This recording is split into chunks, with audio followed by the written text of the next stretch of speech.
നിലമ്പൂർ ഉപതെരഞ്ഞെടുപ്പ് ഒരുക്കങ്ങൾ ഉൾപ്പെടെ ചർച്ച ചെയ്യാൻ CPIM സംസ്ഥാന സെക്രട്ടേറിയറ്റ് യോഗം ഇന്ന് ചേരും എന്നുള്ളതാണ് വിവരം. UDF സ്ഥാനാർത്ഥിയെ തീരുമാനിച്ച ശേഷം മാത്രം CPIM സ്ഥാനാർത്ഥിയെ പ്രഖ്യാപിക്കാനുള്ള സാധ്യതയാണ് കാണുന്നത്. KK രാഗേഷ് CPIM കണ്ണൂർ ജില്ലാ സെക്രട്ടറി ആയതിനാൽ മുഖ്യമന്ത്രിയുടെ പുതിയ പ്രൈവറ്റ് സെക്രട്ടറി ആരാകുമെന്ന കാര്യത്തിലും ഇന്നൊരു തീരുമാനമുണ്ടായേക്കും. യോഗത്തിൽ ഇത് സംബന്ധിച്ചുള്ള ചർച്ചയുണ്ടായേക്കും. അതേസമയം അൻവർ എഫക്റ്റ് നിലമ്പൂരിൽ പ്രതിഫലിക്കില്ല എന്നാണ് മലപ്പുറം ജില്ലാ സെക്രട്ടറി ന്യൂസ് മലയാളം ലീഡേഴ്സ് മോർണിംഗിൽ പറഞ്ഞത്.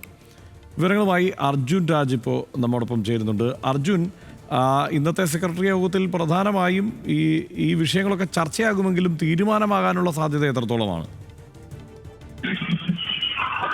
ഒരു തീരുമാനത്തിലേക്ക് പോകാനുള്ള സാധ്യത ഇന്ന് ഇല്ല. പ്രത്യേകിച്ച് നിലമ്പൂർ തെരഞ്ഞെടുപ്പ് തീയതി പ്രഖ്യാപിച്ചിട്ടില്ല എന്നുൾപ്പെടെയുള്ള കാര്യങ്ങൾ ചൂണ്ടിക്കാണിച്ചുകൊണ്ട് ഒരു തീരുമാനം ഉണ്ടാവുകയും അതേ സമയത്ത് പ്രാഥമികമായി സെക്രട്ടേറിയറ്റ് ഈ കാര്യങ്ങൾ വിലയിരുത്തുമെന്നാണ് മനസ്സിലാക്കുന്നത്. നിലമ്പൂർ ഉപതെരഞ്ഞെടുപ്പിലെ മുന്നൊരുക്കങ്ങൾ അത് ചർച്ചയാകും. സ്ഥാനാർത്ഥികളുടെ ഒരു സാധ്യത പട്ടിക കൂടി പാർട്ടി പരിശോധിക്കും. അതേസമയത്ത് UDFയുടെ സ്ഥാനാർത്ഥി ആരാണ് എന്ന് തീരുമാനിച്ചതിന്റെ കൂടി അടിസ്ഥാനത്തിലായിരിക്കും സ്ഥാനാർത്ഥി പ്രഖ്യാപനത്തിലേക്കൊക്കെ പോകുക. അത് ഇന്ന് ഉണ്ടാകില്ല എന്നുള്ളതാണ് പ്രധാനപ്പെട്ട കാര്യം.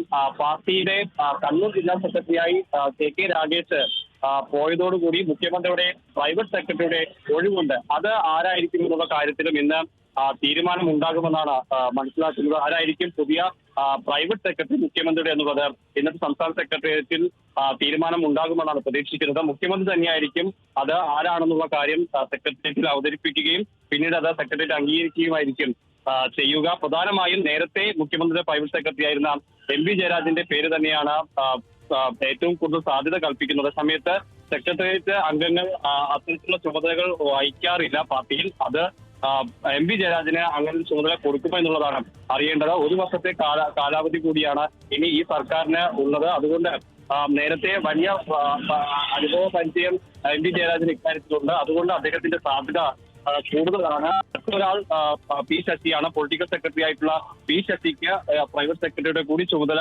കൊടുക്കാനുള്ള സാധ്യത കൂടി കാണുന്നുണ്ട്. അതല്ലാതെ പൊളിറ്റിക്കലി നിയമനം നടക്കുമ്പോൾ ആരായിരിക്കും എന്നുള്ളതാണ് ഏറ്റവും ആകാംക്ഷ.